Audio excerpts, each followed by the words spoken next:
আসসালামু আলাইকুম, কেমন আছেন সবাই? আশা করছি যে যেখান থেকে আমার ভিডিওটি দেখছেন আল্লাহর অশেষ রহমতে সবাই ভালো আছেন। আমরাও আলহামদুলিল্লাহ ভালো আছি। চলে আসলাম বরাবরের মতো নতুন আরো একটি ব্লগ ভিডিও নিয়ে। আশা করছি ভিডিওটি আপনাদের কাছে ভালো লাগবে।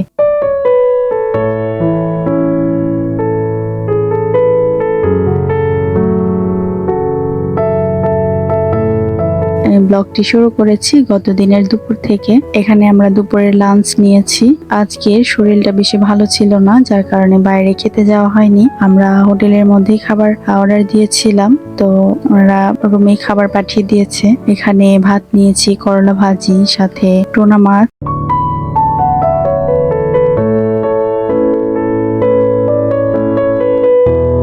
তারপর লইট্টা ফিশ ফ্রাই, ডাল আর সাথে গ্রিন সালাদ। তো এগুলোই আমরা দুপুরে খেয়ে নিব।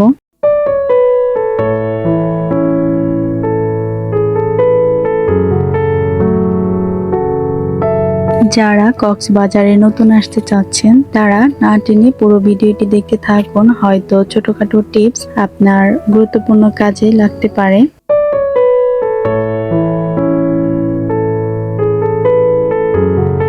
সমুদ্রের পানি লবণাক্ত, এটি আমাদের কম বেশি সবারই জানা আছে। কক্সবাজার ঘুরতে আসলে এখানে গোসল করার লোক অনেকেই সামলাতে পারেন না, তো গোসল করলেও একটা নিয়মিত টাইমের মধ্যে গোসল শেষ করে নেবেন, তাহলে হিতের বিপরীত হতে পারে, যেমন ঠান্ডা, কাশি, আরো বিভিন্ন রকমের সমস্যা হতে পারে, যার জন্য ছোটখাটো টিপস জেনে রাখা ভালো।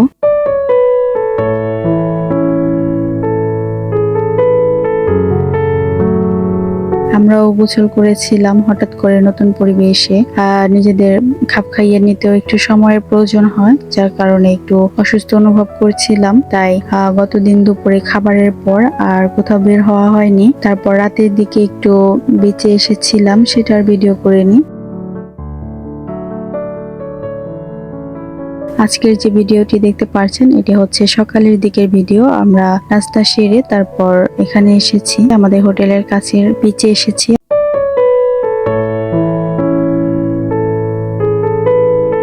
বিচের সৌন্দর্য উপভোগ করছি, মানুষের কোলাহলপূর্ণ পরিবেশ, সেই সাথে সমুদ্রের গর্জন, সব মিলে অন্যরকম একটা ভালো লাগা কাজ করছে।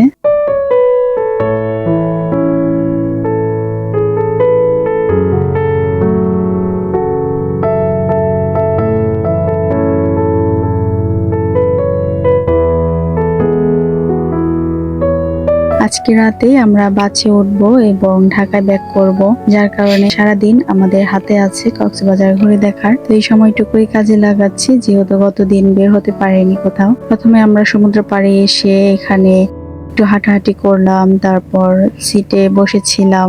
ভিডিওতে দেখতে পাচ্ছেন কোয়াড মোটর গাড়ি এগুলোকে বলা হয়, আর এই গাড়িতে করে অনেকেই ঘুরে বেড়ায়, বিভিন্ন ধরনের বীচ গুলো দেখে। তো আমরাও উঠেছি, মাত্র 10 মিনিট। উনি বলেছিল অনেকগুলো বীচ ঘুরে ঘুরে দেখাবে, তো যেহেতু ঘুরতে এসেছি তাই সব ধরনের ফিলিংস নিচ্ছি, এবং এই গাড়িতে বেশ ভালোই লেগেছে। এদিকে আইমান খুব এনজয় করছে।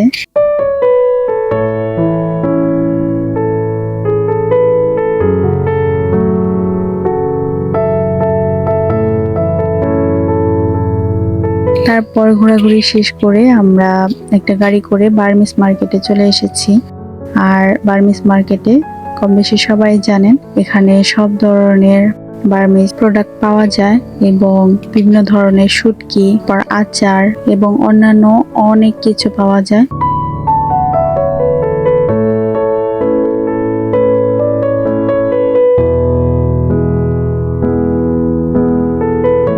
আপনি যদি কেনাকাটা করতে চান তাহলে আপনার জন্য বেস্ট হবে বার্মিস মার্কেট। তো আপনি চাইলে এখানে ঘুরে যেতে পারেন।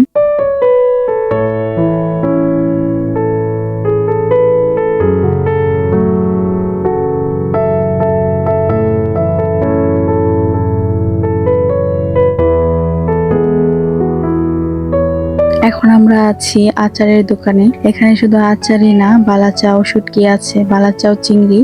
তো আমরা অনেকগুলো বালাচাও চিংড়ি নিয়েছি, কারণ বালাচাও চিংড়ি আমাদের অনেক বেশি পছন্দ, আর বিশেষ করে আমি তো অনেক বেশি চিংড়ি পছন্দ করি। সেই সাথে মানে বাবাও খুব পছন্দ করে, যার কারণে আরো অন্যান্য আত্মীয় স্বজনদের দিতে হবে, সেজন্য বেশি করে নেওয়া হয়েছে।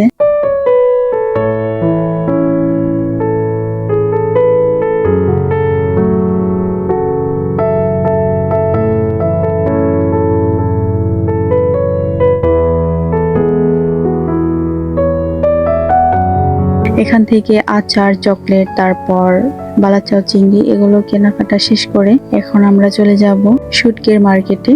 তো ওনারাই বলে দিচ্ছিল ওনারা নাকি হোম ডেলিভারিও দেয়, তো সেজন্য নাম্বারও নিয়ে গিয়েছি। যদি বালাচাও চিংড়ি ভালো লাগে তাহলে প্রয়োজন পড়লে বালাচাও চিংড়ি আবার অর্ডার দিতে পারবো। এরপর আমরা শুটকির মার্কেটে চলে এসেছি। আর এখানে তো শুটকির বাহার, সব রকমের শুটকি এখানে আছে। যেহেতু সব রকমের শুটকির কালেকশন ওনারা রাখে, তো যার যেটা পছন্দ সে সেটা নিয়ে নিতে পারবেন। আমাদের পছন্দ মতো আমরা নিয়ে নিলাম লইটা শুটকি, তারপর সুন্দরী শুটকি, সাথে লোনা ইলিশও নিয়েছি এবং কাকচি শুটকি এগুলো নিয়ে নিয়েছি।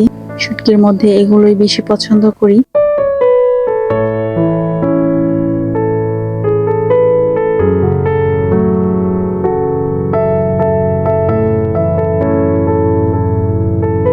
সবকিছু কেনাকাটা শেষ হওয়ার পর এবার আমরা আমাদের হোটেলের উদ্দেশ্যে রওনা দিচ্ছি। তারপর কেনাকাটা যা করেছি সবকিছু রেখে এসে তারপর আবার অন্য কোথাও ঘুরতে যাওয়ার প্ল্যান আছে, আর সেটি হচ্ছে পাটোয়ার টেক। তো সবাই বলে পাটোয়ার টেক নাকি অনেক সুন্দর জায়গা। আমরা এর আগে যতবার এসেছি পাটোয়ার টেক কখনো যাওয়া হয়নি, তো ভাবলাম আগে যে জায়গাগুলোতে গিয়েছি সেখানকার কিছু জায়গা প্রয়োজনে স্কিপ করি, এবং যেহেতু পাটোয়ার টেক যাওয়া হয়নি তো সেখানে আমরা যেতে পারি। তো যার জন্য আমরা বার্মিস মার্কেট থেকে কেনাকাটা করেছি। কেনাকাটার জন্য আরো একটি ভালো জায়গা আছে, সেটি হচ্ছে মহেশখালী দ্বীপ। তো গতবার আমরা মহেশখালী দ্বীপে গিয়েছি, সেখানকার শুটকিও ভালো, যার কারণে এবার আর যাইনি। এবার আমরা পাটোয়া টেক যাব।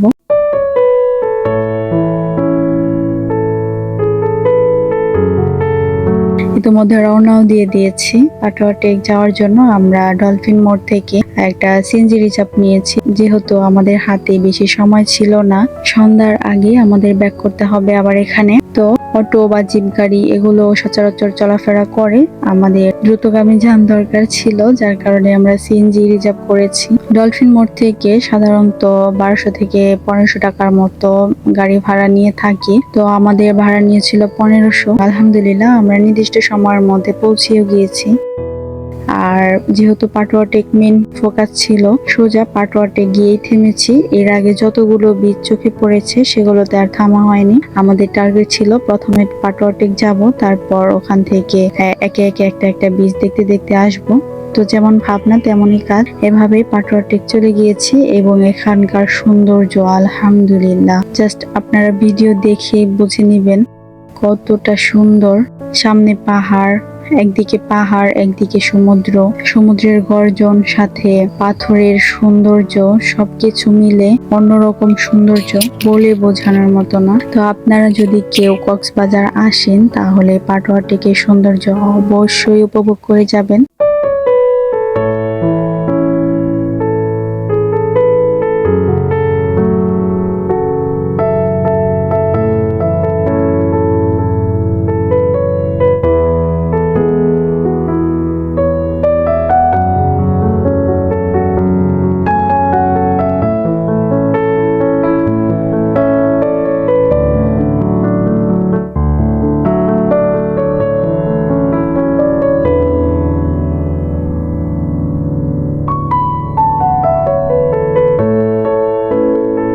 কক্সবাজার শহর থেকে বেরিয়ে যখন মেরিন ড্রাইভ দিয়ে পাটোয়া টেকের দিকে এগোবেন, চোখ ফেরাতে পারবেন না নিশ্চিত। ডান পাশে সমুদ্রের উত্তাল গর্জন এবং বাম পাশে পাহাড় আপনাকে নিয়ে যাবে এক স্বপ্নের জগতে।